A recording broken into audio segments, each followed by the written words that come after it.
Wop babaloo wop bamboo. This is Comics Covered for the week of January 17th, Doug, 2018, episode 10. Am I wrong? No, it's you're 10, right? correct. This is also you're hosting this episode, so I don't know that I'm going to take a guff for the rundown not being updated. You changed the copy at the end saying that it wasn't shorter than usual, and I specifically put that in there, so I don't know, you can't pick and choose here, Doug. In any case, here on Comics Covered, we talk about, comic books. The world is a square around them. The comics industry, comics movies, games, TV. We'll also talk spoilers on a couple things. We'll probably swear and cuss and, that stuff. We'll warn you about the spoilers, though. Not the swearing, because that'd be impossible. I'm going to warn before Jack. Every time I swear. I'm going to preface it by saying, warning, swears inbound. Please, gird your children. Don't let children listen. Gird them? Gird them. Hold them very tight so that they can't move. Gird them. Do people say gird your loins? Is that a thing? That's a phrase. I don't know if people say it. I'm gonna gird my loins. Gird your loins. Okay, sorry. I'm Jack. I'm a recent convert to the cult of comics, and Doug knows something I don't know. I'm Doug. I'm our resident comics veteran, and which means basically I've read more comics than Jack has.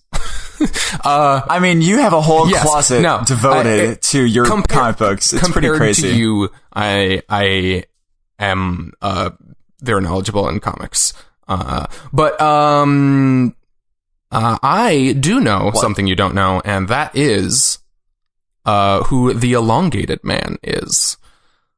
The Elongated Man. Also, I just want to tell everybody that Doug tried to cheat in this I did not cheat. This segment. He told me what the character was to make sure I didn't know what it was yesterday. The whole point of this bit is that I'm supposed to be like telling you about a character you don't know about. I thought it would be logistically useful to see if you already knew who the character was. But there's a competitive aspect to this. Okay. You need to make good choices. I don't know that I was aware of the competitive aspect of this. Well, now you are. Fine, there you go.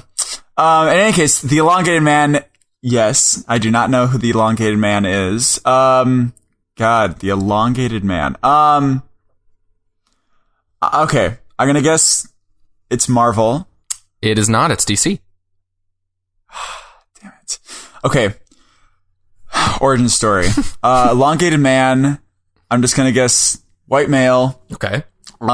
He was caught in a terrible accident involving he basically was working at a candy factory, and he had a workplace problem, and it was an unsafe work environment. Like, they didn't have inspections regularly enough at all, so he fell into the taffy puller and the arms got stretched to ridiculous lengths. And then he came out and he was slightly elongated and not dead. So he used his elongated features to intimidate people and walk around and rob banks, I guess. Yes?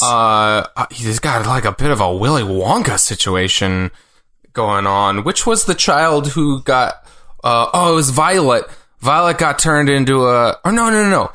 Wait. Blueberry. Which one? No. She was...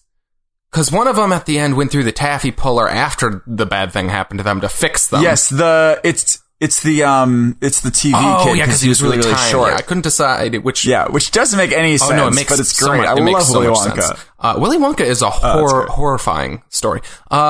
You could not be more wrong, Jack. You could not be. I don't know. You're about as wrong as usual. I probably could be wrong. Yeah, I mean, you got that he has stretchy powers, which, I mean, it seems pretty obvious, I guess, from the name. Well, actually, I didn't really. Was that not implied? To be honest, I didn't think that it was stretchy powers. I thought it was just taller, like the Slender Man or something. Yeah. Sure. Here, I guess you're not. I mean, it's not that far off. Very literal interpretation. This is a character. His name is Ralph Dibny. And he's a stretchy character, much like a Mr. Fantastic or a Plastic Man, who I believe I explained to you recently, or in the course of talking about Dark Knight's Metal. Wait, so Plastic Man is also DC, so does that mean, are these two different eras kind of thing? They're just two different characters. They're very different characters in terms of what their deal and their personality is. They just have the same power. I mean, listen, Jack, when you've got like 70 plus years of comics, the same powers, especially the basic ones like that, tend to come up a bunch. But he's kind of a detective character in a lot of ways, which is pretty fun. And he is really good friends with I always want to call him the original Flash, but he's not, Barry Allen. Wally West is the original Flash, right? Neither of them are the original Flash. There's a character. Barry Allen is the one. Ichabod Crane? Mm-hmm. Ichabod Crane is the original Flash. That's it. We're moving on. Elongated Man is old friends with Barry Allen, who most people would think of as the original Flash because he's the first one with the red costume and the lightning bolts and stuff. Although there is technically a Flash before that who inspired the Flash. But he is... Okay, well, real quick.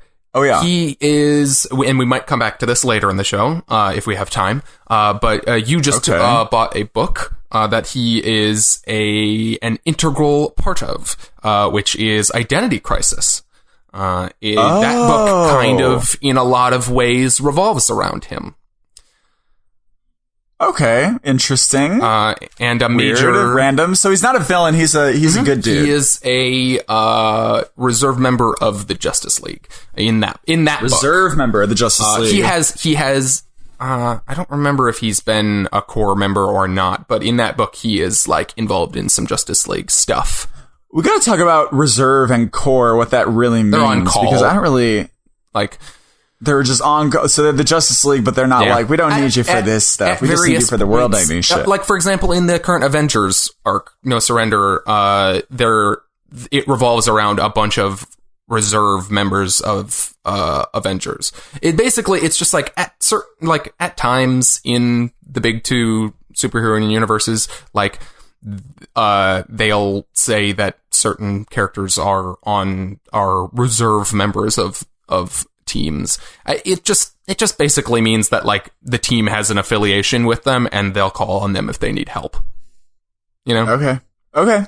Cool. Well, how was your week, Doug? Was it fun? My week was pretty good. Thank you for the birthday present. Oh yeah, have you played it yet? I played the first mission of it. I bought cool. Jack Deadbolt on Steam. Deadbolt. It's like good. Because he was trying to save face. I was trying to be nice and return the favor that when you sent me a game on my birthday. I sent it to you about a week late, but I didn't remember. What did I give you? You gave me Divinity Original Sin, which I have not dug into yet because because you can't play it, right? No, you bought me... Well, that was the whole thing because you bought me a game it turned out I couldn't play, which was the sequel to that, which is not on Mac, and which is all I have for a PC right now. Anyway, but then you exchanged it for the other one. Anyway. I gotcha. My week has been good. My work finally slowed down, so I've had some time to actually, like, consume some entertainment other than my comics. Okay, that's fine. I've been playing a bunch of games. I briefly jumped back into Injustice to try out some of the new characters this past week. I didn't get to all of them. How many do you have? Because you have a regular version of Injustice. No, I have the whatever, the season pass thing? Stupid, I'm an idiot, I spent $100 on this thing version. Oh my god. Because I can't not have all the characters, Jack. I just can't. I just got Injustice Ultimate Edition, the first one, for like $20. Oh yeah, you can get the first one for real cheap with everything. I probably got the second one for really cheap in like a few months. Yeah, no, yeah. It's the I'm an Idiot edition, but so I technically I will have all of them, but once they're done coming out, I think all of them, but Teenage Mutant Ninja Turtles have come out, which I was disappointed about because that was actually kind of the one I was super curious to see how they did that, because I think it's all of them as a character. I don't know if they're skins or what that means, but the only one I really dug into was the Atom. And he's real fun. He has like a stance move where you make him really tiny. And so then he's like a little like glowing dot on the screen. And then you like flick him around into the enemy. Like you flick him up and then flick him over. And it's really fun. Okay. I love it. That's awesome. Yeah. I'm excited to play that. In the interest of time, I'll say this week that I blacked out and I didn't have a week. But I did, on Sunday, watch the Minnesota Vikings beat the Saints in one of the best football games I've ever seen in my life. I caught the last, 10 minutes or so, and it was intense. And that was nuts. Yeah. It just in and of itself. But before that happened, you have to know that, we were up shutting out the best offense in football. Like, it was insane. And then we just, they just inched their way back into the fold. And then that happened. Oh, it's just nuts. In any case, I blacked out no week. Other than that, you regained consciousness just for that and then blacked out again. Just for that, exactly. So also I want to tell everybody that I've been hard at work, figuring out new, very in-depth jingles to our new segments. So they're going to be happening. So right now, we're going to set up this is supposed to be more chill. Morning news. Wow, that was amazing. That was beautiful. I know, it was great. Can we just be honest? We're silent for a second and we didn't actually hear it, but we both have heard it, so we know what it is, so we just imagined it. Sound cues are all going to be post, so yeah, there's, in real life, we just sit here for a second in silence and wait. So yeah. But, in any case, I'm going to set up, because I'm hosting, Doug, so shush your mouth. Jesus. I know. So here we go. Movie news first. We got Tom Holland over here. If you guys didn't know, that's Spider-Man in these little old films. Tom Holland was apparently on set for this new Sony's Venom movie. And that's kind of crazy and weird and very intriguing. So he said himself that all I'm saying is that Spider-Man... He didn't say this. This was one of the... Schnepp's clarification follows. This was someone from Collider, which is... Okay, someone from Collider says, all I'm saying is that Spider-Man, and I'm talking about Tom Holland Spider-Man, is going to be in Venom. Weird. Because, we've had all this stuff about, Amy Pascal and Kevin Feige being all, oh no, they are in the universe. Oh, they're not really in the universe. And, so this is kind of a weird sort of, I wonder if they just own that character in some weird way and they can use him, but like Marvel's redhead stepchild. I mean, they do own the rights to that. That's the weird part about this whole thing is like, Marvel can't really... I mean, I don't know exactly what the terms of their deal is, but basically Sony is loaning them the ability to use this new version of Spider-Man in the MCU movies, like in the Marvel Studios movies. But they don't own the rights to that character in any way. It's just like an agreement between them that's mutually beneficial because they'll both make money. Like Sony makes all the money off of their Spider-Man movies. And also the merchandise, I assume. I think actually the merchandise might be Marvel. It's weird. It's very weird. It's very weird. It's all like rights. It's weird rights stuff, like who has the rights in movies versus comics versus toys versus whatever. I'm not sure. I could be wrong on that, but yeah. I mean, it would make sense for Disney to distribute the toys, but for them to own all those profits, that's terrible for Sony. I'm not sure. That's a huge part of the market. I'm not 100% sure on that point. But anyway, but yeah, it's just this ongoing, like, it's like this weird, like, Curb Your Enthusiasm scenario. I think, like, we made that joke earlier on an earlier show anyway, but it's just, like, it's this train wreck that you're watching happen, like, where, like, they keep saying, like, implying that he's a part of it, and then Marvel higher-ups, like Kevin Feige, just being like, no, he's not. Nope. No, not That's really. Probably not. And then like they just keep inching closer and closer and closer. And now it sounds like he's. And again, this is a report. This isn't an announcement from Marvel or Sony or anything. But it sounds like from this that he's going to be in that Venom movie, which. I wonder if they just paid him to be on set just so they could have this buzz. For all we know, maybe Tom Holland, because of his connection to Sony, was just on set.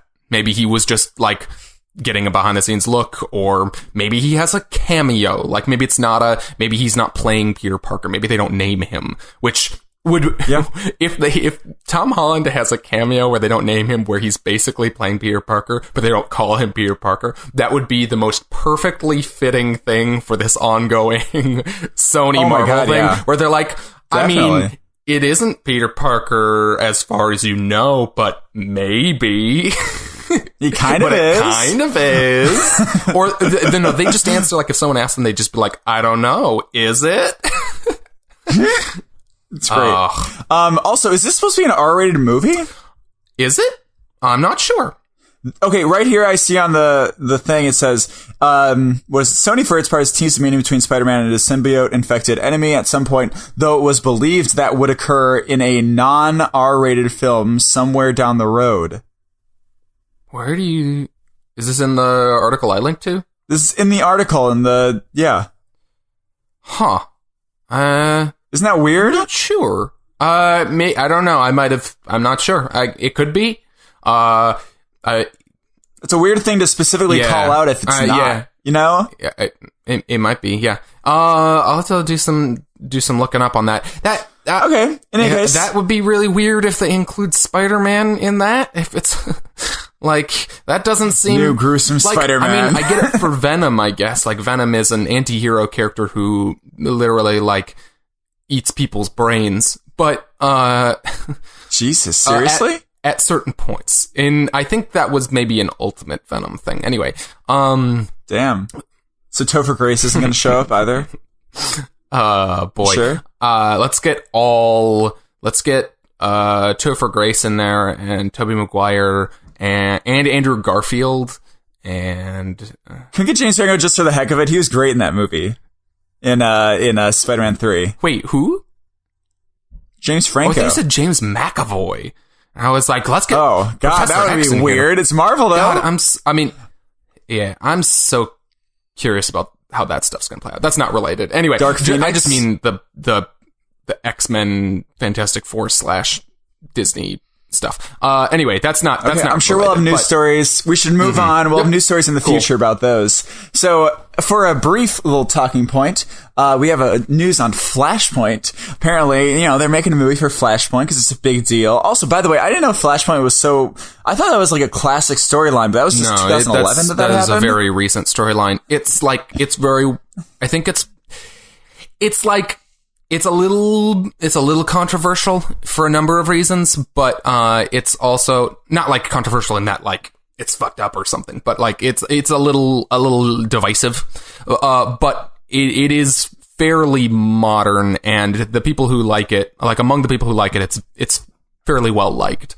But yeah, it's not like a classic story or anything. It is like an important like universe, in the sense of the universe, important story, but okay.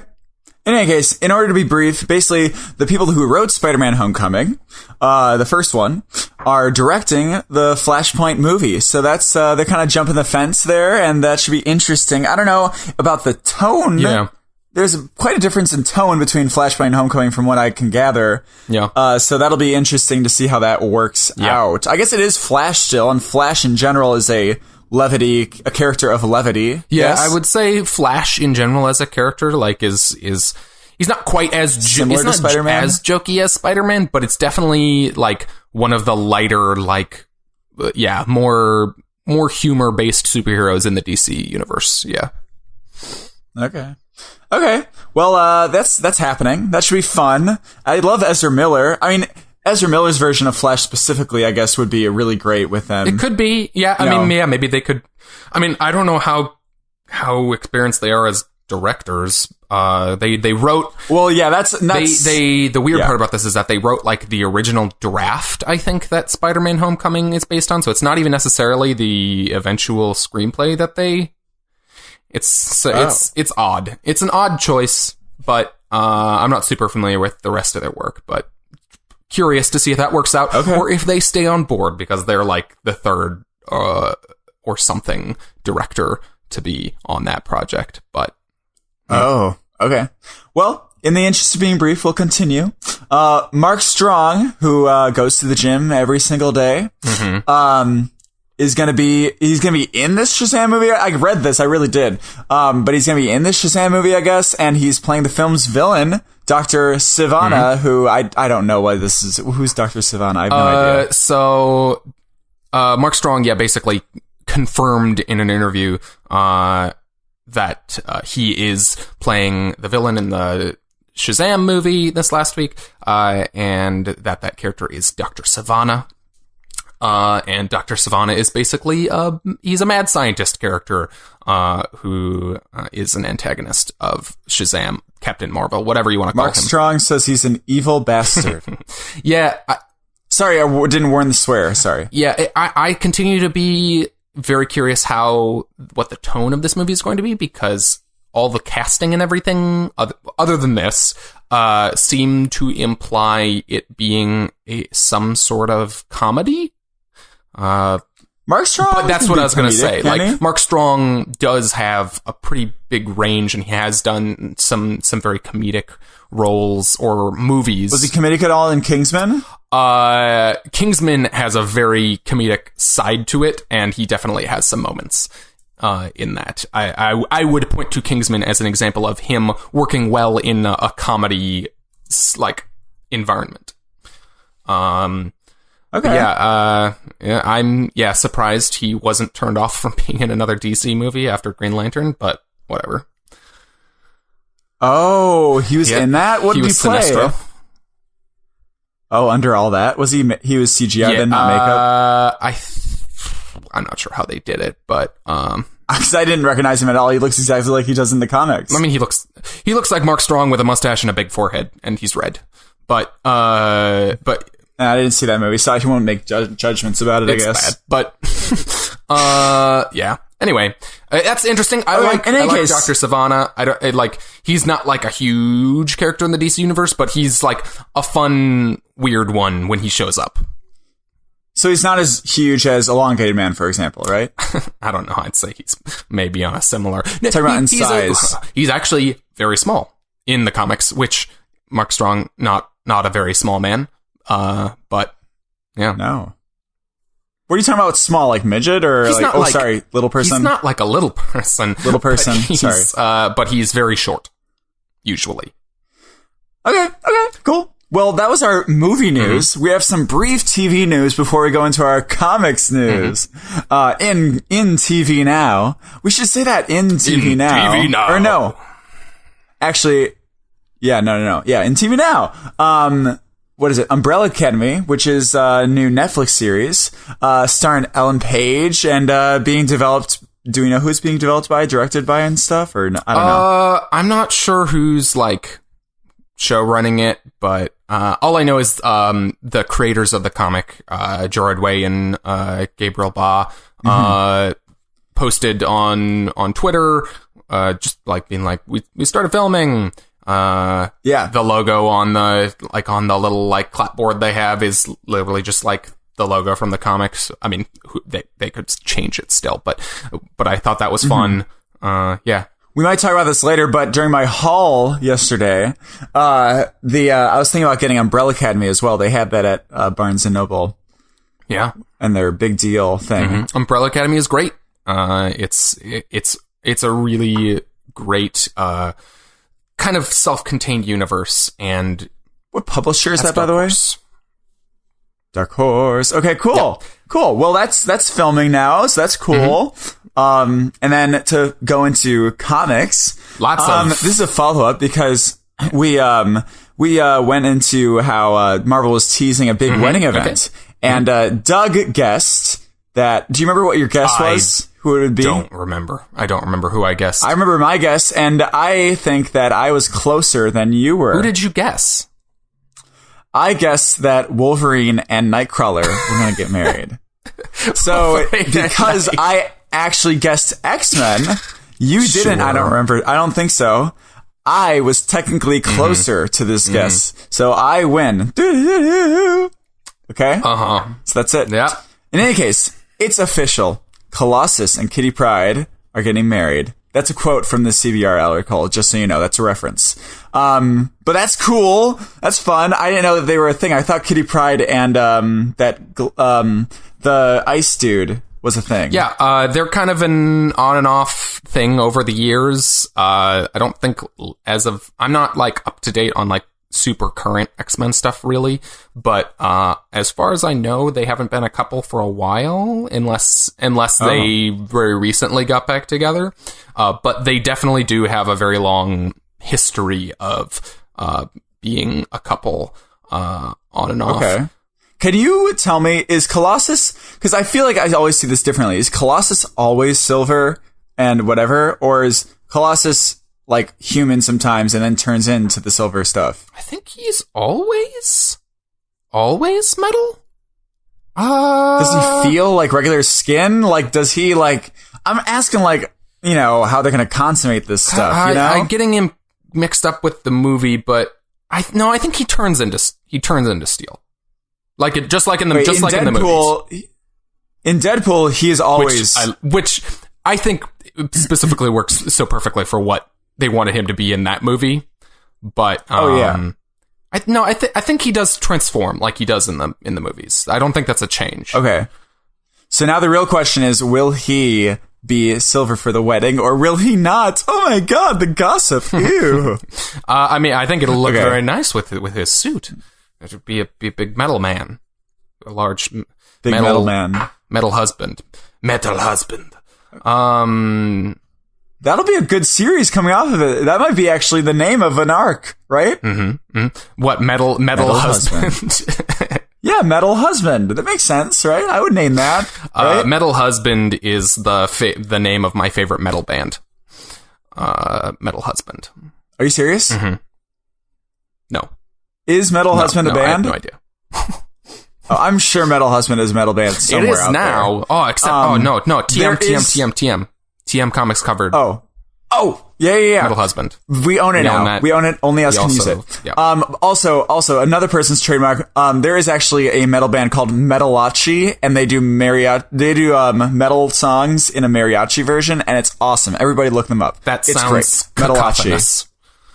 It is okay. I don't know what you're talking about. I guess I know what that means, but you always use words that not a lot of people like. I don't know. They're too big for your own good. Like you use the word pastiche, which no one understands. Everyone understands the word pastiche. Okay, I want to poll. I'm going to do a poll on Twitter. Who knows what pastiche means and who does not? You're not allowed to say anything right now. Okay, and moving on to brief news. You're just opening up to everyone. People are just going to say no. Like, okay, anyways. Yeah. All right. Of course. Well, if people just say no, then I'm right. I don't know. Do you think they like me more, so they're going to agree with me? They don't like me more about this. I just talked about the time of the month, you know. In any case, what is it? We're going more in comics. In brief comics news. Oh, that's kind of cool. Dan Slott, who is, historically only been on Amazing Spider-Man for like the last 10 years, which we're going to start reading, by the way. We got to get the omnibus when it comes out.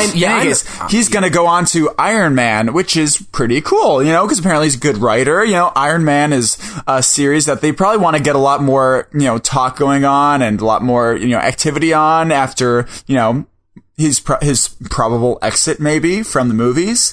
So, you know, that's kind of cool. Yeah, I am curious to read Amazing Spider-Man at some point. However, I don't know. That'll have to be like a long-term goal that will like I feel like that'll be a thing that, like, maybe if we want to do that at some point, like the two of us, that would be a fun thing. But like, it'll have to be like, we'll do a segment of that, then read something else, then do a segment of that, then read something else, because there is like 10 years of that, which is so much. I have heard good things about it. It seems really cool. I've tried to read bits of it at times, and it's just there's just too much history for me to get what was happening. But right.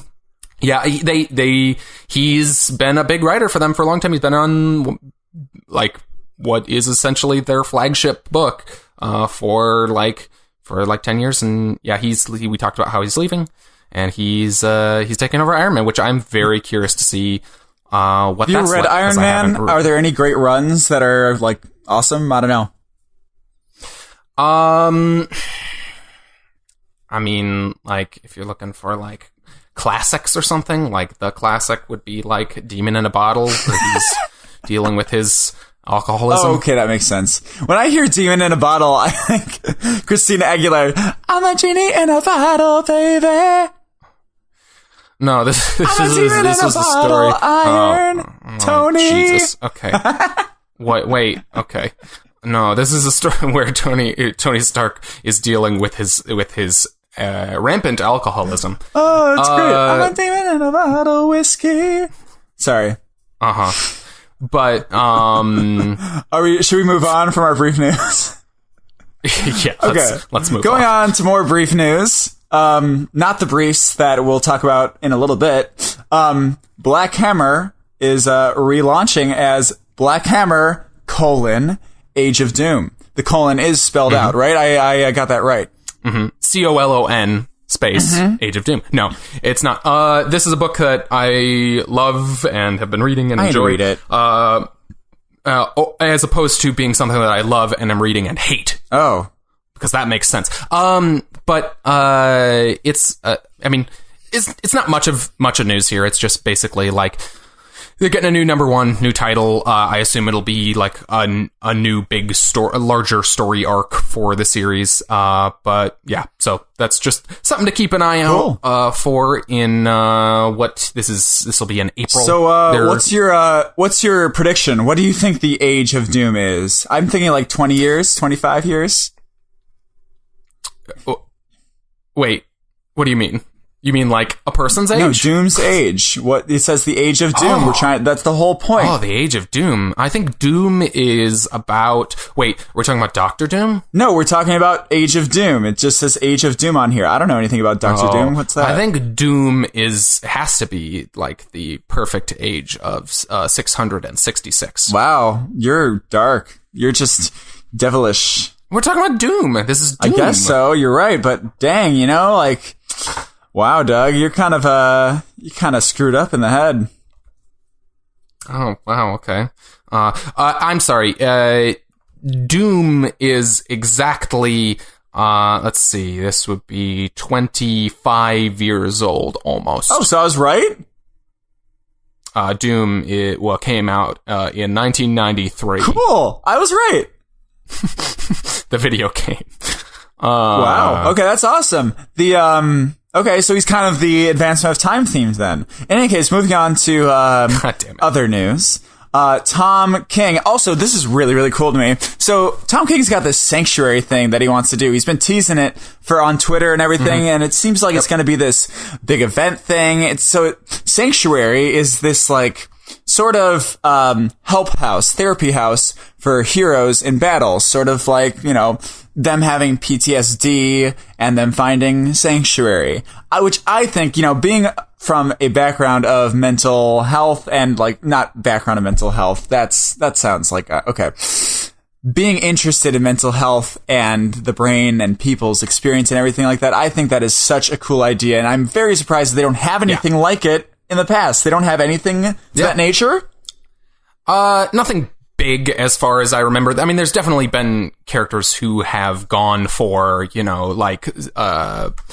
psychiatric help or whatever in the past, but like nothing that's like a big like universe-wide initiative like this, as far as I know. I could be wrong, but nothing that like is in the public kind of knowledge about this stuff. But yeah, so Tom King refers to this thing called Sanctuary as a, quote, crisis center, and then he like makes an aside about like about how kind of like, and you know, like crisis is a pretty meaningful word in the DC universe, and then he just kind of moves on.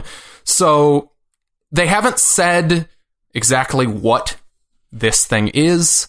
If it sounds like it's just a thing that's going to be happening in the universe, but he's also teasing the idea that there might be a book or an event or something attached. It's not sure what. Yeah. But I would be surprised if it was an actual full-on DC Universe crisis, which is a big thing in the DCU. But I do think, I think there's more to this than just like this is gonna pop up in books. Although that would be cool too. I think that would be interesting that there's like a writer like behind that. Oh, but, yeah. I just think it's a really great idea to explore the mental health of these heroes. It's a fascinating thing that I would love to see explored more. I'm excited for that. That's cool. In any case, moving on. And Tom King, wait, that's Mr. Miracle guy. That's Batman. He's on Batman now and all that, right? The Vision. Yeah. Okay, cool. Mm-hmm. And the Crisis, we might talk about the crises later, because I've heard that word way too many times. I don't really know everything. Oh, and Tom King, at the event in which he teased this, was on like a panel about... Someone drew him into a comic? No, he was on. I'm just kidding. On a writer's panel. Just trolling. Like he did a talk with some other people. But Tom King was in, what was it, the CIA? Oh, before he wrote comics. It was either the CIA or the FBI. I don't remember. He was in an intelligence agency before he wrote comics. He wrote a like his first big comics thing was a book called Sheriff of Babylon. That was kind of a book about counterintelligence in Iraq. Damn. But he did a panel that was kind of about I think it was like dealing with PTSD in like, or working through it in the industry or something like that. Wow. He must be channeling some of that sort of experience or seeing colleagues and stuff. So I feel like there is definitely some fertile ground here I mean, I don't want to speak to his experience in really any way, but I think that's what the subject of the panel was. But I think there is definitely fertile ground here for someone with an understanding of that kind of like of how trauma affects people to explore that in their books. So I think that's a good fit. I love that you use the word fertile ground. Why? I just think it's really funny. I don't understand the joke. I don't know. Why is that funny? So funny? There's some fertile ground here to work. Like, what? I don't understand why that's funny. Like, you're planting, it's just weird that... That's a common phrase used when you're talking about, like... There's some fertile... creative, like an untapped creative potential. Like, sort of when people say it's ripe for commentary or ripe for... Yeah, it's the same kind of thing. For some reason, fertile ground just sounds a lot funnier to me. Fertile ground. Sorry. You think the weirdest shit is funny. Like Clayman? That isn't funny. That's not funny. That's just a man's name. It's great. Okay, in any case, Doug, stop getting us off track. So, in any case, we have another follow-up. Now, is this follow-up to Bendis writing Action Comics 1000, or is this follow-up to the shorts in Batman being coming up? Because this seems to be like a pretty universal thing. The shorts are coming back. Michael Bendis. I mean, well, the shorts may or may not be coming back to Batman, but as this news story says, they might be coming back to another character. To Superman. What's? Were you just going to ask me what's that character, Jack? No, I was going to ask what's going on with the news story because you're supposed to be leading. I am leading. I'm doing a very good job leading. So what is this? I don't know. So, Brian Michael Bendis, he's had a tough time. He, stopped going to Marvel. He's been there for years, and then he got a staph infection, and then he was taken up by DC, and Well, he left Marvel to go to DC, and then it was like slightly delayed because of his health issues. But sucks. Anyway, now he's over there, and he's going to do Action Comics 1000, which I'm wondering if I should just pick up because it's probably going to be a standalone thing. It's probably largely going to be a standalone thing, or at least it's going to be like an oversized thing with a ton of short stories in it. But they announced like all the creative teams on it, and as previously rumored, Brian Michael Bendis is going to be writing a story illustrated by Jim Lee, and there's a bunch of other stories written by some really like all-star talent, like Tom King and Clay Mann, your favorite, are doing a story. Scott Snyder and Tim Sale, who I don't know if you know who Tim Sale is. He's the artist on like Batman: The Long Halloween. He's amazing. I'm really excited to see Scott Snyder work with him. Paul Dini, who created and wrote Batman the Animated Series, is doing a story. Marv Wolfman is doing a story. Marv Wolfman? Siri, are you going to make fun of that name? I'm just wondering if that's what you said. Yes, Marv Wolfman. There's a typo in this article. It says Marvel Wolfman. Oh, okay. See, it's not necessarily weird that I didn't hear you. You might have been kind of saying that. You kind of garbled your words a little bit, so give me a break.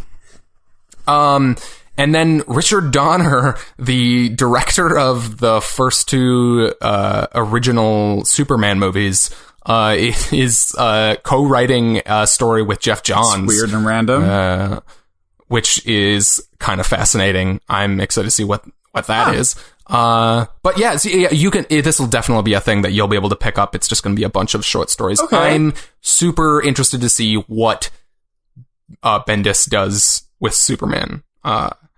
Okay, cool. That's going to be really cool, and we'll definitely cover that when we pick it up.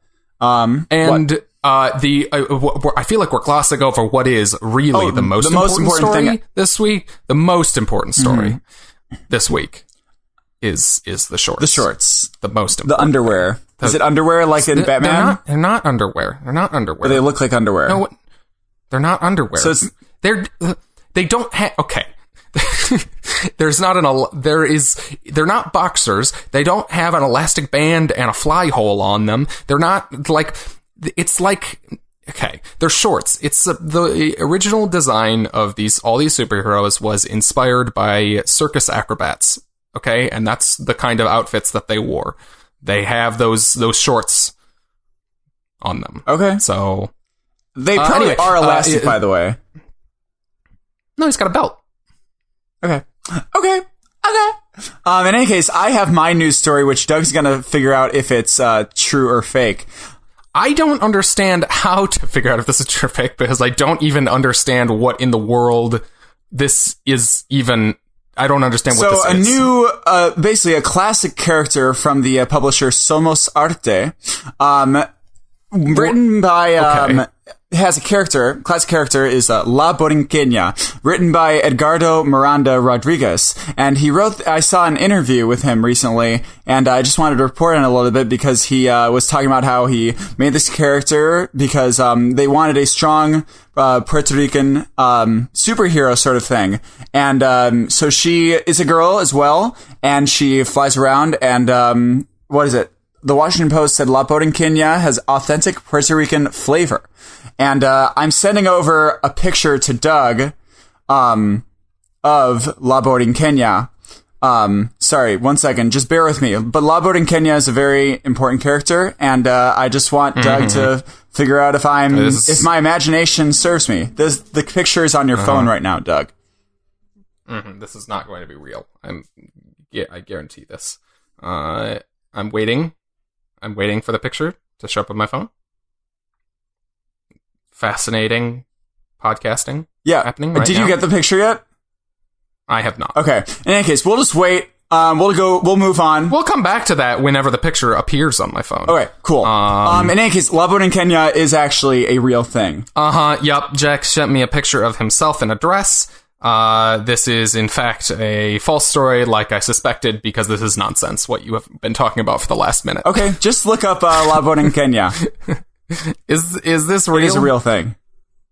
But why? I'm not saying why is this a thing. I'm asking why is this a thing that you put on? Because literally last night, like at midnight, we were watching random television here in LA, and it was like Telemundo or something, and this writer was talking about this comic book character, and I was like, oh, I should do that for my weird made-up news story, possibly made up, but not made up. So I thought I'd catch you on it. This is okay. This is not a good example of this thing because I literally have absolutely no foot into what in the world this means or who this publisher is. So you have to decide whether my imagination is going off the rails and figure out if I'm nuts in making this up or if I'm nuts in just really including this. So, sure. You know what I mean? Sure, fine. In any case, we are now, in current comics now. Mm-hmm. Another fun little jingle there. Thank you. Again, it was silence for us. It was silence. I would like to continue to remind everyone that we sat there in silence. We'll do it after this episode. We'll stop doing that. But in any case, we have a great stack this week. It's great. I'm a big fan. We both read Avengers 676, which is the continuing weekly series, Avengers No Surrender. We have Doctor Strange 384 by Donny Cates and some other guy, Walter. Gabriel Hernandez Walter. And Justice League 37 we also have, which was Christopher Priest and not the same artists. Yeah. And then I also just quick shout out to the other books. I tried to get Ice Cream Man up this week. You still could get a copy. I would like to. It sounds really fun. But I read Ice Cream Man #1, and also Batman 39, Killer Be Killed #15, and Superman 39. And we each picked which book we were most dying to talk about. And Jack. Oh, well, no, I'm not. I do want to talk about it. Like, it's not that I'm not dying to talk about it. It's just like I just am not as enthusiastic about this book, and that's why I want to talk about it, because I was enthusiastic after the last. Okay, are we going to do spoiler warning? Spoiler warning. We're about to talk about in detail some of these books. If you haven't read Justice League or Doctor Strange or any of the other books that we just mentioned, that's it. God, that was an aggressive spoiler sound. It was a squawk. In any case, I'm going to talk about Justice League here because, first of all, I was really thrown off, and I really understand, the importance of art now because I was thrown off by how different this looked. And I think it's specifically the coloring of it this time. I don't know. Did you notice? Is it a different colorist? I don't know. It's not Woods though, right? Because it was Woods. Well, Pete Woods was the artist on the last arc. I don't know if the colorist changed or not. I can check. I don't know. It just was like really different. And I was like, oh, I don't like this. And it really jarred me. I was not a fan whatsoever. And also, like, I don't know if this was the best way to go off. Like, okay, let me talk about this specifically. My talking point here is, I think there's a great way to do, mysterious new villains. I think there's a bad way to do mysterious new villains. Can you, real quick, just set up exactly what this book is and what's happening? Okay, so, spoilers. Justice League, shit's going down in DC cities and stuff. So, Justice League, they've had a hard time recently because Batman messed up, he got a nun killed, then everybody saw their failure, and now everybody kind of wants to keep them in check, Superman or superhero regulation program, just like you've seen before. But now one of the differences is that the public is now kind of against the superheroes as well. They're really laying into the public aspect of it. So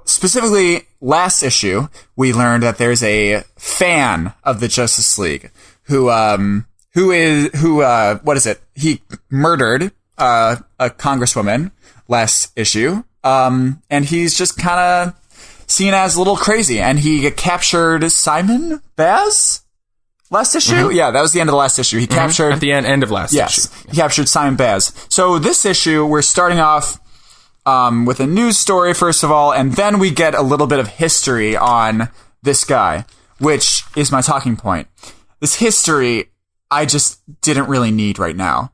Like, I think this could happen, like, in 2 issues, or 3 issues, even. You think it was too early to go into his backstory? I think it was great to have this mystery, like, I mean, they have secret identities for a reason. I wanted to keep the mystery of this guy as, like, what the fuck is his story, and him doing more stuff, as opposed to us learning about him. Like, I really was ready to hate this, because, you know, we get his whole history, and then at the very end, spoilers, the Justice League kind of catches him, you know, and I'm talking before the last page reveal, but, you know, we seemingly have everybody catching him, and he gets punched, he's laying on the ground, and I was about to hate this story, because I thought, oh wow, they just took the best, like, one of my favorite parts of this, and just kind of treated it as a 2-issue, you know, conflict, and then it's done. And I thought it was really dumb, but then he escapes, and he's like, oh, you don't really know what's going on. Okay. But I really was ready to hate this, and they kind of got better, but most of the issue, I wasn't liking it, but I'm not going to stop reading this, you know? Okay. I think I come at this from the other side, which is that, I think, honestly, the reveal of who he is and, like, what his deal is actually the first really unique and interesting thing about this book that has appeared. Like, we've seen governments questioning superhero teams before. That's been a thing that's happened a million times before, and everyone, like, thinks it's clever and original, and it's not. I mean, not to say you can't tell an original story, like an interesting story with that, but, like, it's not new. And I was afraid that that's all that this book was going to be. This new twist that this character is he's like a fanboy of the Justice League, and everything that he's doing because he thinks he's making them better, that he's, like, helping them, but it's really, he's doing it in this really messed up way where he's, like, murdering people and, like, intimidating them into, like, backing off from them. And I think that's actually so far been the hook for me. Like, that's new and interesting. I haven't seen that in Justice League or a superhero book before. But how can he say that he's helping them when he literally kidnapped one of them? I know he said, like, he doesn't like them, but, like, he likes Hal Jordan or whatever. But, yeah, like, come on. You know, if the rest of the Justice League allowed them on the team, I know he's not seeing sense right now, he's nuts, but I think he's supposed to be representative of the kind of vitriolic side of fanboy culture, of comics culture, that is so precious about the original versions of characters. I think this is actually secretly an arc about toxic fanboy culture. Oh, shit. I didn't think of it like about that. How it's damaging to characters and properties, and to kind of... oh, shit. I didn't think of it like that. Yeah. Like, this is a character who thinks he knows what's best for the characters and exactly who the team should be, and so he's lashing out against anyone criticizing them, while at the same time... he's saying some weirdly racist shit. He calls about crab person or something. The original members of the Justice League. He calls he's criticizing how many Green Lanterns there are, and he just refers to Jessica Cruz as the Mexican chick. Yeah. He calls John Stewart, the brother, soul brother, Green Lantern. He called him a soul brother, which, by the way, I don't think anybody uses that phrase anymore. I know it's okay. I'm gonna. Anyways, I don't think obviously no one should use that phrase. I'm gonna take this opportunity to apologize to Christopher Priest, because looking at it now like that, that's pretty great, because I love the talk about how there's too many lanterns in general, even with the different colors and everything too. Like blue, yellow, white lanterns. Who can keep that spit straight? Like, oh, it's great. And then at the end here, he says, unbelievable. Another bogus leaker. Like this face he has on, this disgusted. Okay. I'm going to read this again and I'm going to like it better, I think, because that's more interesting. Yeah. Yeah. I think that's the approach here is that, this is about toxic fanboy culture, or the toxic side of it, I should say, that hates change and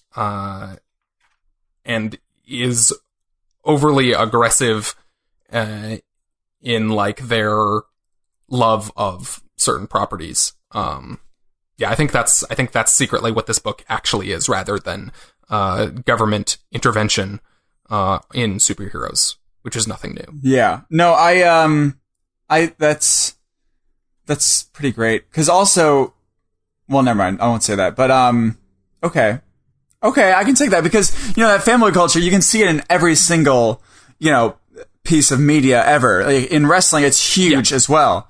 Like, it's a terrible thing when, not terrible, but, a lot of times the company doesn't get it right, especially since there's basically a monopoly on wrestling, but, sometimes people come up with ridiculous storylines that they think would be better, but it's just like, no, not really great. But, I like that. I did not think of it like that. That's very cool. That's very... Yeah, I think it's very clever, and I haven't seen anyone tackle that in a mainstream superhero comic. So I'm interested, at the very least, to see where this is going to go. I still don't like the art, though. It really took me off of it. I don't like it. Yeah, it's not... Like, I was on the fence about Pete Wood's those first two issues. It's very, like, almost like an animated-looking style. It looks almost like a weird, like, Disney kind of style. But it grew on me, and it was very unique, and going to something that's a much more kind of traditional house style DC art is like a little bit deflating. It's fine. It's serviceable. It's not bad, but like it's just when I first opened it, I was like, oh shit. It's just jarring. Like it changes the feeling of the book. Yeah. I think this issue would have, again, I don't think this is anything against the artist. I think it suffers because Pete Woods has such a distinctive style, and it's disruptive when you change that. But you got to make some concessions when you, like, in the modern day of comics, like expectations on quality of art are higher than they ever have been, and yet publishers still want to do monthly books. Oh yeah. And it's difficult to have both of those. Are there any successful comes out once every 2 month books? I mean, there's definitely books that are great that have come out like less frequently than monthly, but generally those books tend not to do very well because people get frustrated with the wait. And generally the big two don't really do that as much. Occasionally they'll allow books to slide, but those are like special exceptions usually. Like what's happening with Doom Patrol. Oh God. Thank God next week. Jesus. It's been like 4 months, hasn't it? No. It's been a long time. It has not been 4 months. I'm pretty sure it came out at the end of Shorter November. Than that? Or at the end of... Okay. No, we talked about one that we... That's 3 months. Out of November? It's the end of January. That's 2 months. You're right. I know. Anyway. No. In any case, moving on, in other current comics, another awesome book. Doug, Doug has thoughts. This is Doug's pick.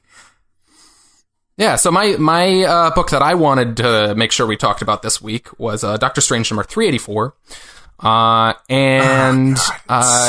This book, I mean, I just needed to make sure that, like, this book has to be talked about. Like, I'm very excited about some of the stuff that's happening in Avengers. I think Ice Cream Man was great, but, like, I can't not talk about this book. Like, there's not even necessarily anything that's all that insane that happens in this, although there is some really great, some great reveals and stuff. There's some great reveals and stuff in this issue, but like it's just the storytelling in this series is amazing. So for anyone who isn't reading in Doctor Strange right now, which was recently taken over by Donny Cates and Gabriel Hernandez Walta, and basically the arc is, again, spoiler warnings. We don't have to do that every time we talk about spoilers. We did it at the beginning of the section. Dr. Stephen Strange, is no longer the Sorcerer Supreme, the ultimate authority of magic on Earth. But now he is. That is... But it is, well, no, not technically. Okay, I'm just saying now he is. Okay, I'm leading in. Loki is. And then Doctor Strange is scared that Loki, being a villain, or now kind of an anti-hero, it seems like at least, is going to do something bad with one of the spells that he has hidden away. He has gone to Asgard, and he has basically stolen magic powers from... the life tree, world tree, world tree, Yggdrasil. I don't know how to say that one. But so he has this like magic staff now, and in this issue, we get a really cool kind of re-envisioning of the scene from the second issue where he throws a rock at his old home's window that Loki is in. Only this time, because he has magic powers, he like bats it in with the stick, and it smashes through. Anyway, he turns into a big like Asgardian god of magic in this. But the real reason that I'm like, I want to talk about this and I'm excited about it is the kind of large scale collaborative comic book storytelling that he's doing in this. Like, this isn't just Donny Cates coming in and being like, I'm going to tell this standalone story about Doctor Strange, which is a thing that a lot of writers do, and that's great. Like, but like the ways in which he's building off of specifically the run that came before him in a lot of really important ways, and then also integrating other characters from the universe in ways that I assume are going to be ongoing in this book even after this arc is over. At least that's what it feels like. Like he's doing the best kind of team, team player writing at the big two that like you can do. Like what do you mean by team player writing? I don't really like that. He's not just telling a book about Doctor Strange. Like he's setting up things that they could and should use in like books that include Loki or the Sentry or and like... Oh, you mean he's developing these characters in a way that the follow-through on them will be interesting just by, what plot points are happening. I mean, he's writing a book that takes place in the Marvel Universe at large, rather than just telling a book about Doctor Strange. Which, and in ways that, I don't think he's, making Loki a permanent character in Doctor Strange's mythology, but he's giving them this connection that was never really there in a way that feels really inspired and, feels like is bringing, enriching the both of them in really interesting ways.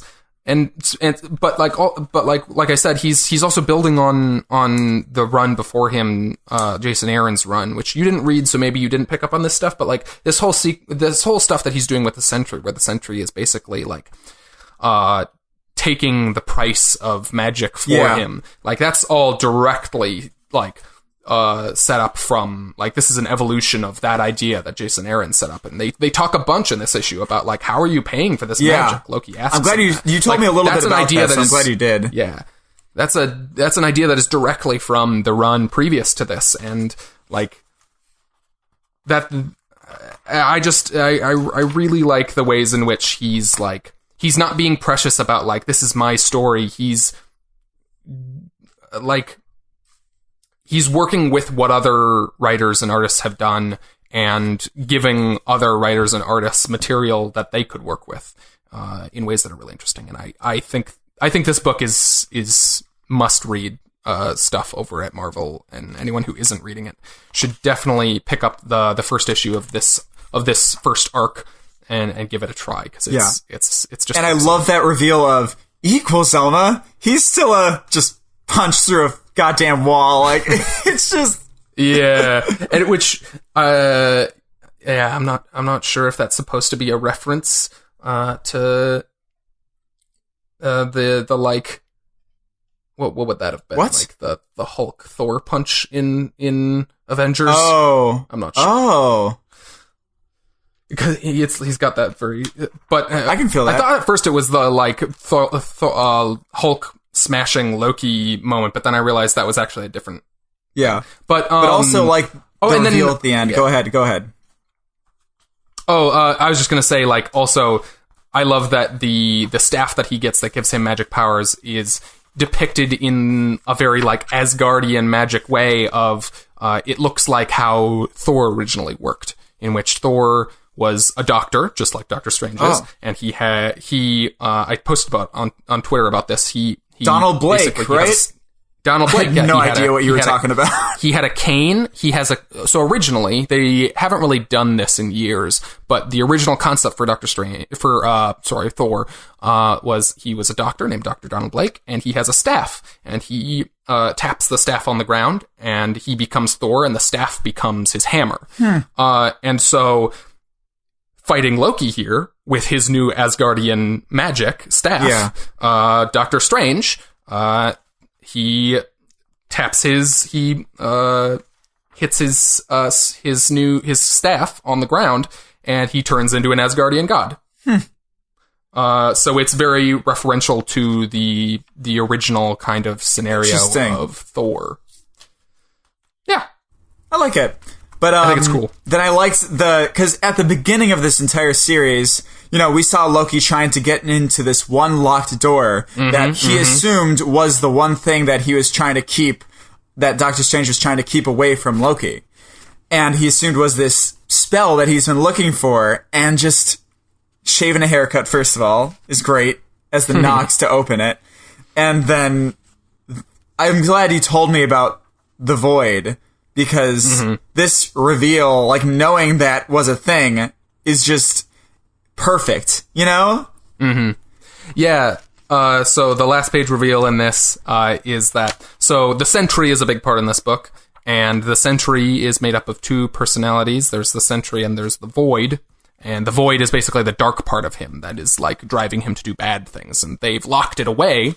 And they've been doing this long-term kind of, I think... I could be wrong about this, but I had the impression they were building towards bringing Mr. Misery back, who was just like this, a black, gooey, kind of, being of evil from the last major, series of Doctor Strange.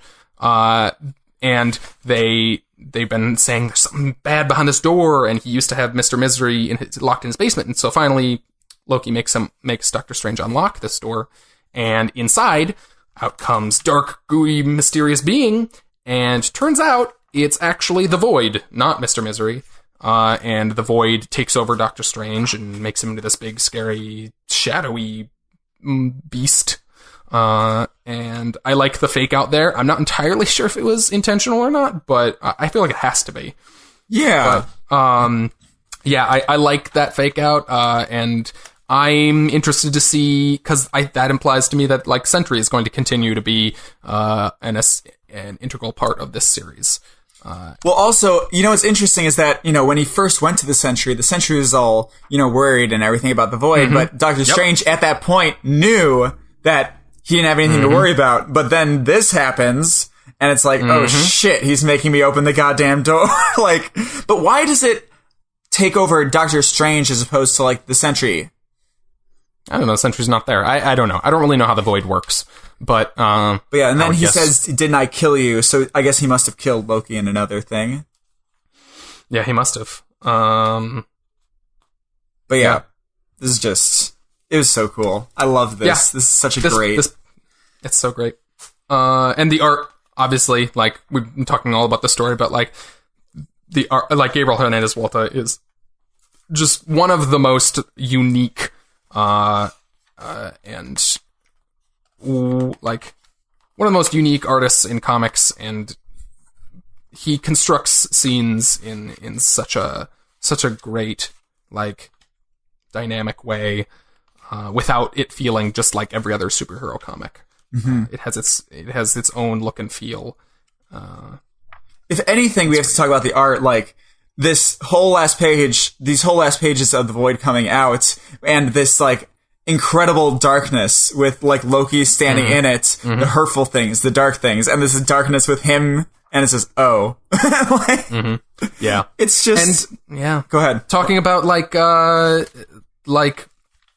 like, consistent art being important on a series, like, if for some reason they had to have a fill-in artist on this series, like, I'm gonna feel disappointed, you know? Like, Gabriel, up until now, like, Gabriel Hernandez Walta feels like that's what this book is, you know? Yeah. Like, oh yeah. Like, if it was all of a sudden, like, some other... Pete Woods. I don't know. Yeah. That would be weird. But some other artist, like, that it wouldn't quite feel like this book anymore. So I think he is definitely an essential part of what makes this book great. Okay. Just like the storytelling. Yeah. But yeah. No, definitely. And, okay. So, but yeah, that's great stuff. I'm excited for next week. We'll go over our stack next week, later, but that's after our, brand new segment, which was, started last week, and I have great music for it. The one sentence synopsis.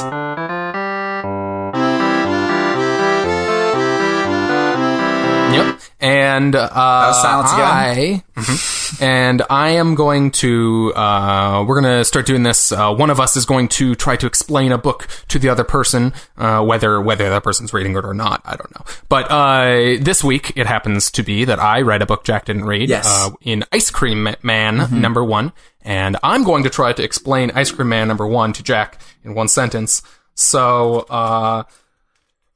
Ice Cream Man is a book about a small town in which this mysterious, possibly supernatural ice cream man is possibly causing horrible, upsetting, supernatural stuff to happen to people. And it's very... it's very creepy. Is that it? Is that your one sentence? Yeah, I guess that's my sentence. That's good. You use the word possible way too many times, but that's good. When did I don't even remember saying it. Yeah, so that was my synopsis, but okay. This book is really hard to categorize. Okay.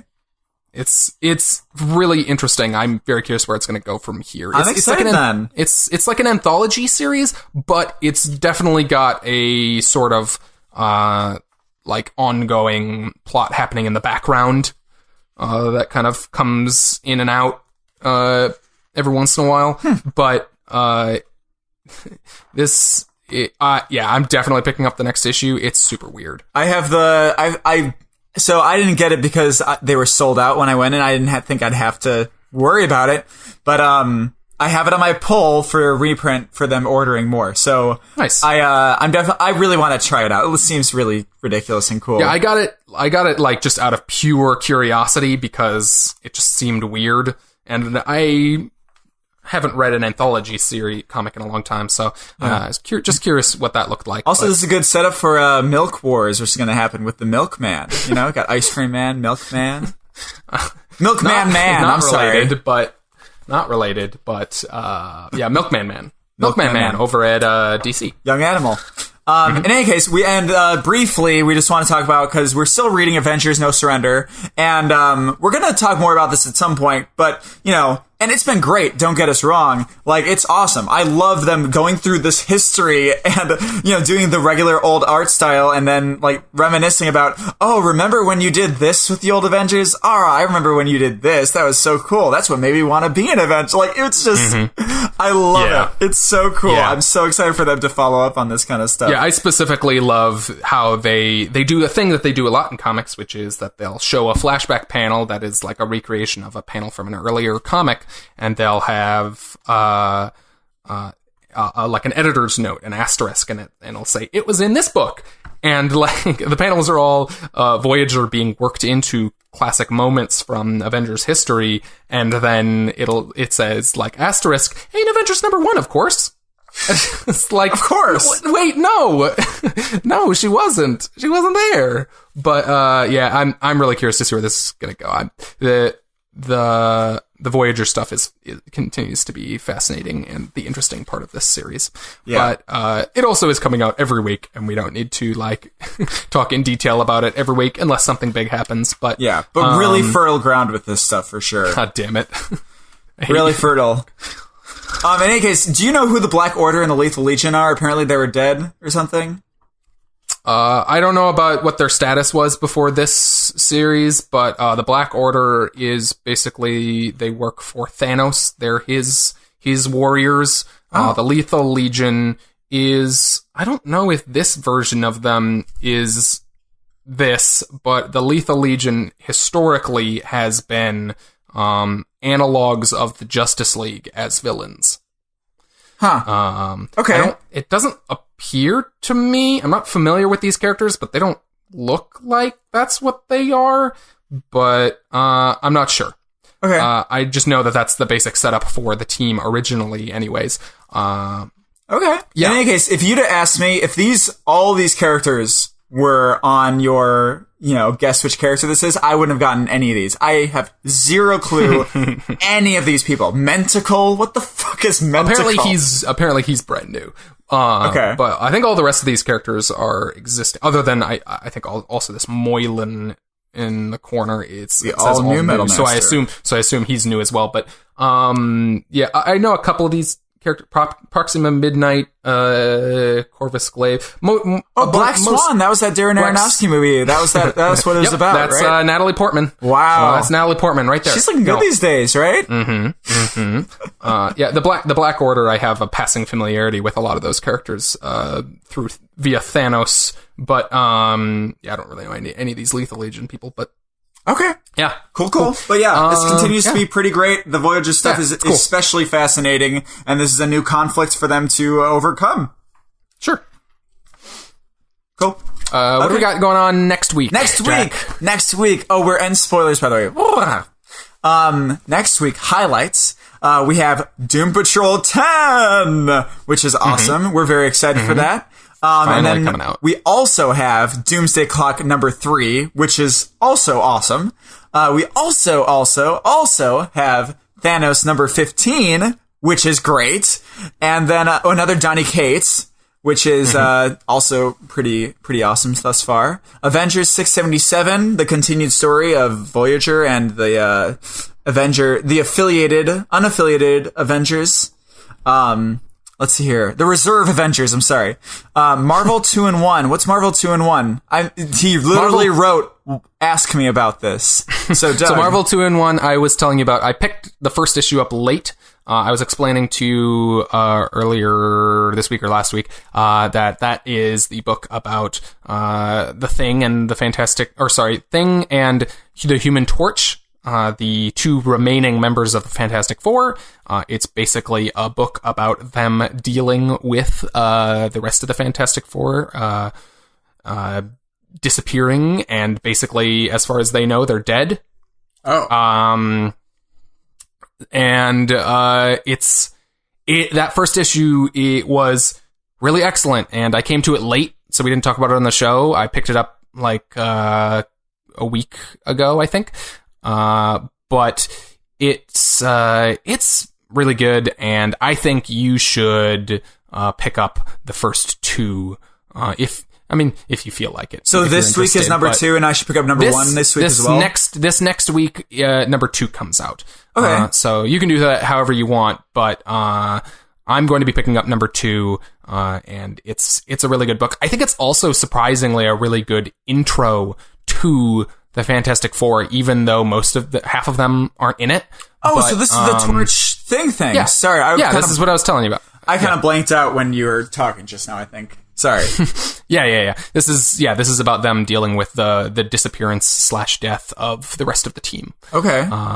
And Dr. Doom's going to be a big part of it. It seems like I'm all in. I've been wanting a new Fantastic Four book for a long time, and I was put off by the idea of a Fantastic Four book that didn't have everyone in it. But I'm really glad I went back and tried it because it is scratching that itch completely, and I'm excited for that.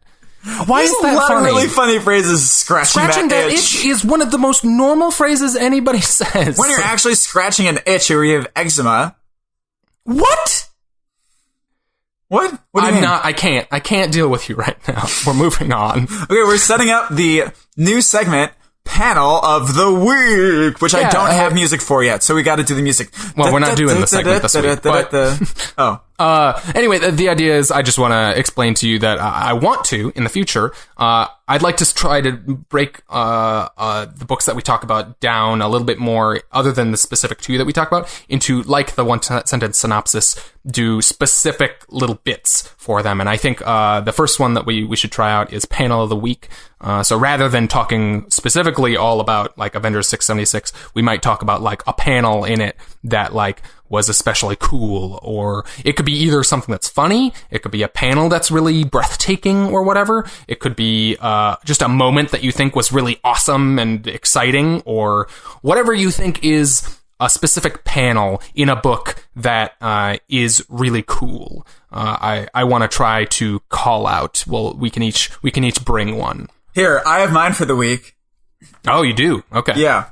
This panel of Loki standing in absolute darkness when he's faced with what he might have just unleashed on the earth, especially something that just killed him. Yeah. It's pretty great. That's a very good panel. I also probably would have picked something from Doctor Strange. I probably would have picked the panel where Doctor Strange turns into that Asgardian god of magic. Just the reveal of him as that, just because it's so, like, Donald Blake. What? It's just like, what? And it's a full page spread of him as that character. He looks very Jesus-y. Yes. It's just so bonkers and surprising, and I loved it. Cheers. Yeah. Cheerio. Cool. So yeah, we'll do the panel of the week next week. Are Bobby Moynihan? Mm-hmm. Oh, I wasn't. We're doing SNL now. Not really. Oh. A piece of toast! Sorry, in any case. A piece of toast! But that segment definitely has some real fertile ground with it. I'm really excited for it. In any case, we have this week. So last week, Doug gave me a quiz of Marvel, DC, or fake. And he did a bunch of comic characters, and I had to decide which one was which. So this week, I get to give Doug the great quiz. Okay. Not Marvel, sorry. Is it a comic book character? Is it a wrestler? Or is it neither? So, Doug, this is where we'd cue up my newly written quiz music, which is great. Okay. So is it queued up? I don't know, Jack, is it? Yes, it is. It's in post. We're silent. So here we go, Doug. Wrestler, comic book character, or fake. Okay, are you ready? Here we go. 1. Right. Zor, the caveman.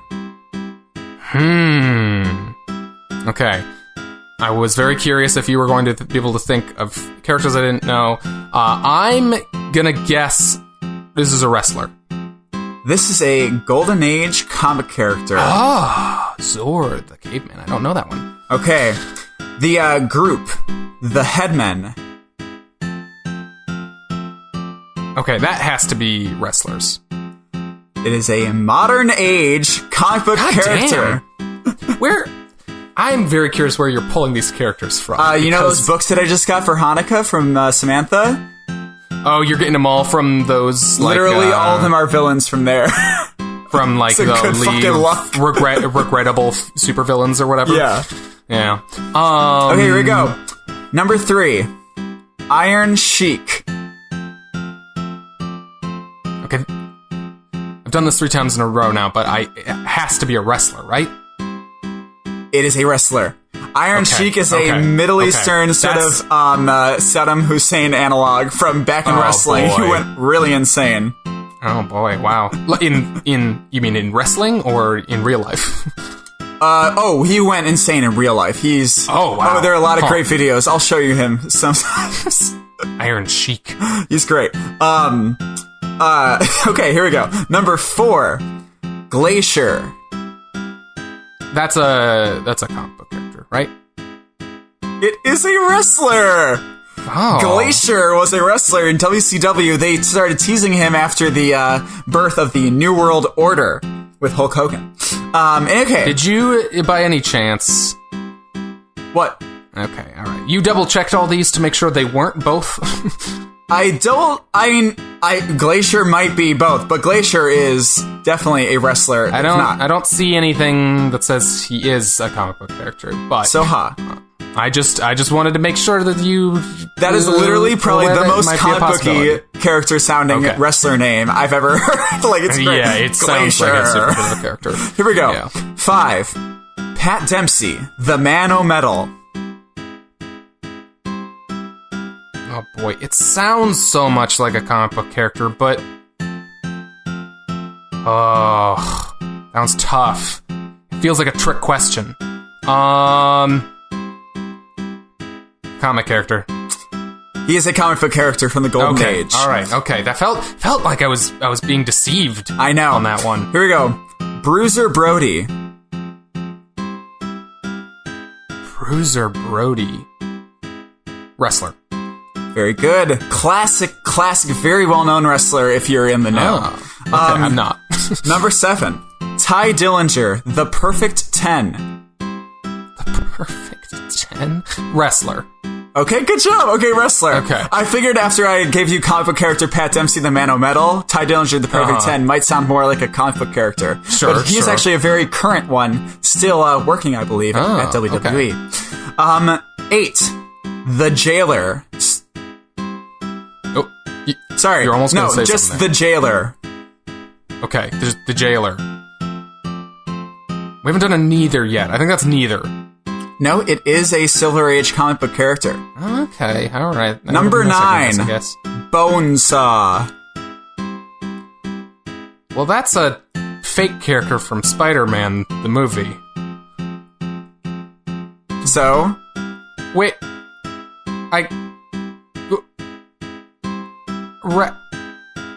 Neither. Yes, that is the neither. Okay, well, I was really trying to confuse you. I didn't know you were going to recognize the name. I was just talking about it at work the other day because we were talking about for some reason Macho Man Randy Savage came up at work the other day. Oh, that's great. And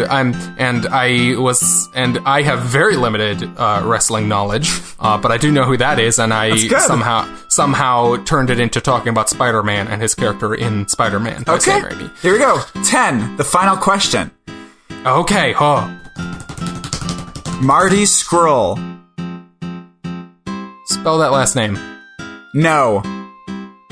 You say Skrull? Yes. Comic character. He's a wrestler! Ah, son of a bitch. I should have known the last one was... thing, but it's Marty... so deceptive. It's Marty Scurll. Scurll. Ah, that's why you wouldn't spell it. I would not spell it. No. Because that's the whole point. But yeah, Marty Scurll is a indie English wrestler. He's great. Bonus. Alerta. Oh, wow. Okay. Sorry. We listen to a lot of Spanish language radio stations out here, and they always have commercials that go, alerta. It's great. Bonus question. Are you ready? Okay. All right. RoboCop. Wait.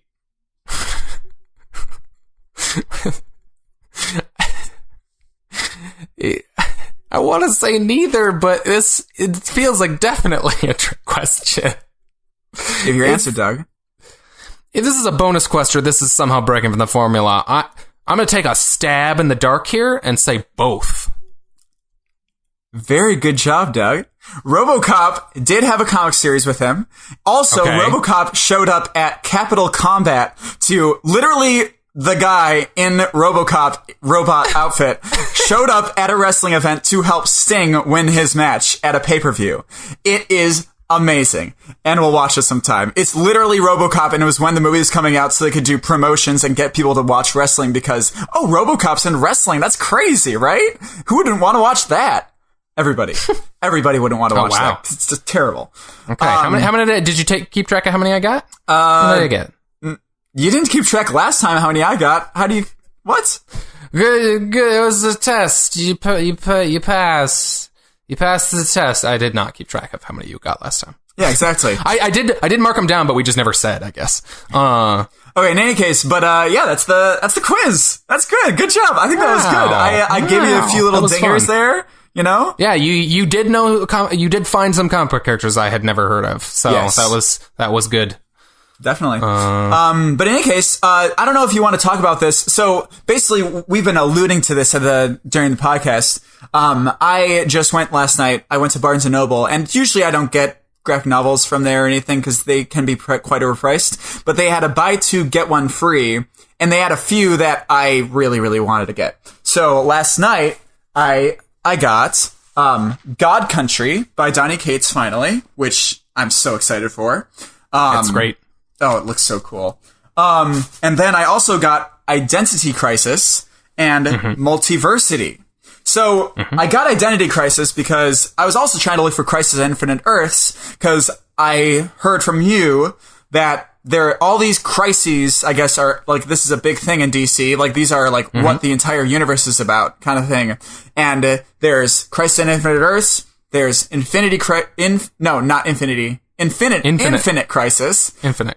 Crisis. Then I saw Final Crisis there, and I saw that 52, like 52 wasn't there, but 52 goes into all these or comes out of all these. Comes out of Infinite Crisis.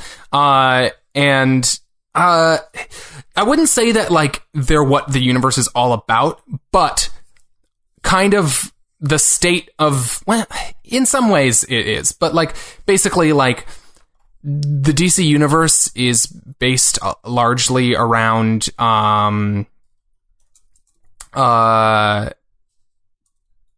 largely around kind of like in fiction reboots where they kind of like restart the universe. They kind of recreate it. Okay. And so that's what the crises are. They're big crossover events like we talked about. And they're big reboots? They're always like, it's basically a plot-driven reboot? Yeah, pretty much. Weird. And the big original one is Crisis on Infinite Earths, and that one is definitely where you should start if you're interested on kind of going down that path. You told me that like your eventual goal with this is to eventually read 52. Yeah, because it sounds really cool. It is, and it's super satisfying having read through. I would say it's one of the more satisfying like series of unconnected books I've ever read. Reading the crises and then 52. So you need to read Crisis on Infinite Earths first, and then Infinite Crisis. Those are really the only two you need to read. However, I strongly recommended you should read Identity Crisis. It's not technically one of the crises; it's more a play on on that title. But it however rolls directly into one of the subplots in 52. So and it's just excellent. I was flipping back through Identity Crisis last night, and it's just a really good, well made murder mystery in the DC universe. Okay. It's excellent. Now, but that one you should read, like if you're going directly, like just one to the next, it would be, in terms of timeline, it's, Crisis on Infinite Earths, which is from the 80s, Identity Crisis, which is from like around 2000, Infinite Crisis. Did I say Identity Crisis? Yeah, Identity Crisis is around 2000. Infinite Crisis is after that, and then 52 is after that. Oh, okay. So it's Crisis Infinite Earths, Identity Crisis, Infinite Crisis, and then 52. Yes, and I mean, and obviously there's a million things that that influence all of those things. But if you're just looking for like stuff that would eventually help you understand and enrich 52. those are the books I would say are necessary reading. You think I'll have a pretty good idea after reading those, though, to go into it? Because, if these are huge, events that, have a bunch going into them, am I going to be able to go directly from Crisis at Infinite Earths to, Identity Crisis to Infinite Crisis? I mean, there's nothing keeping you from just jumping right into Identity Crisis. Identity Crisis is pretty divorced from all of this. It's pretty standalone. But,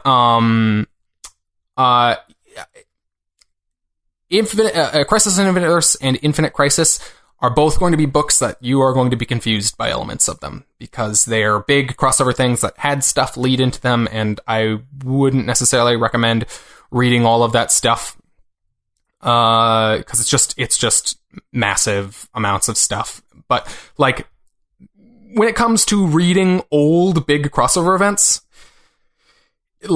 you're going to be jumping into a lot of stuff like how you were confused reading a lot of that first Avengers crossover last issue. It's just going to be a lot of I don't know who any of these people are, but you just kind of have to just roll with it, because you can still get a lot out of the story.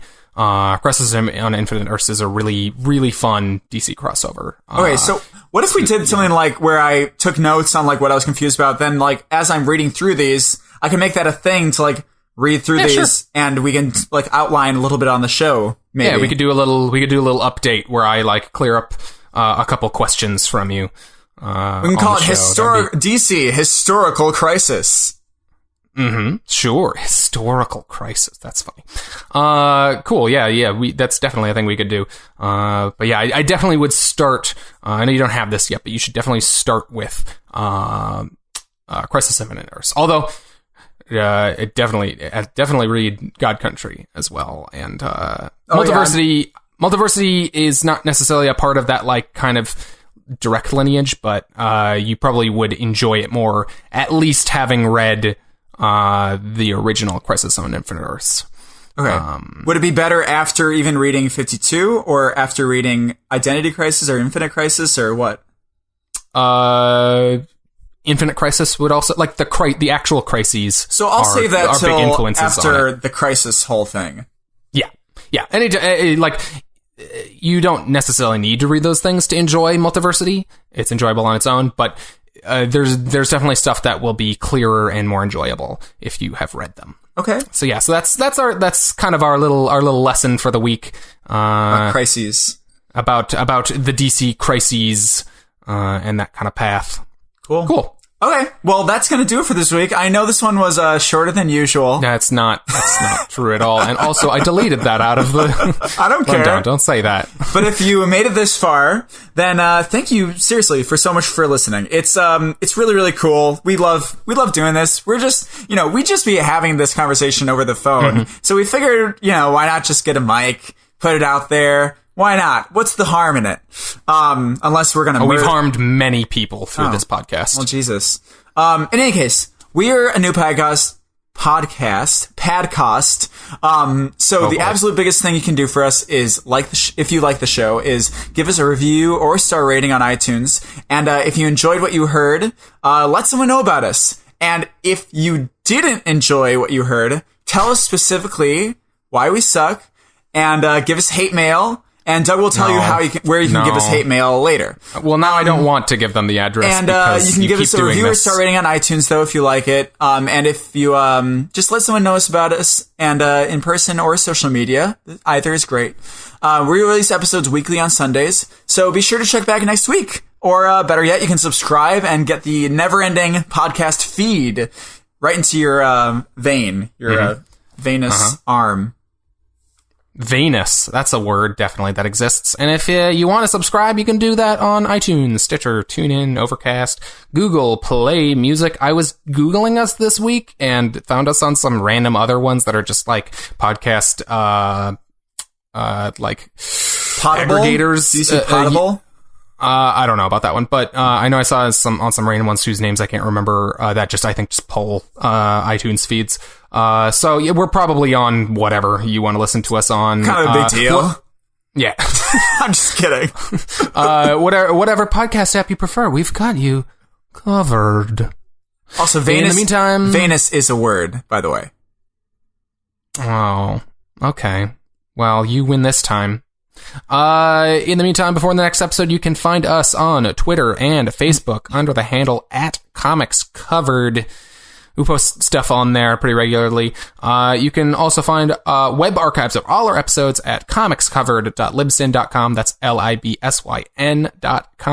And on our YouTube channel or on Facebook, we have video archives. If you want to get a hold of us with a question or feedback, send us a message on Facebook or Twitter or at our email at comicscovered.gmail.com. Please, no hate mail, please. Hate mail. We want no hate mail. I want it. Why do you want direct it at me then. Don't say, hey, Comics Covered, don't do this. Say, hey, Jack, don't do this. You know? Tell Doug to not say fertile ground. But see, there's a difference between constructive criticism and what you're calling for, which is hate mail, which is die in a gutter. That's what I mean by specifically tell us why we suck. You know, tell us specifics of why you think we suck. You chanted hate mail, hate mail, hate mail. Because you kept calling it hate mail. Your words, not mine. I'm going Jesus on you. That's what you're inviting by specifically asking for. Yeah, anyways, thanks again for listening, folks. I'm Doug. I'm a lovely little lamb. And this has been Comics Covered. Just gonna leave it at that. All right. Bye, folks. Cheerio.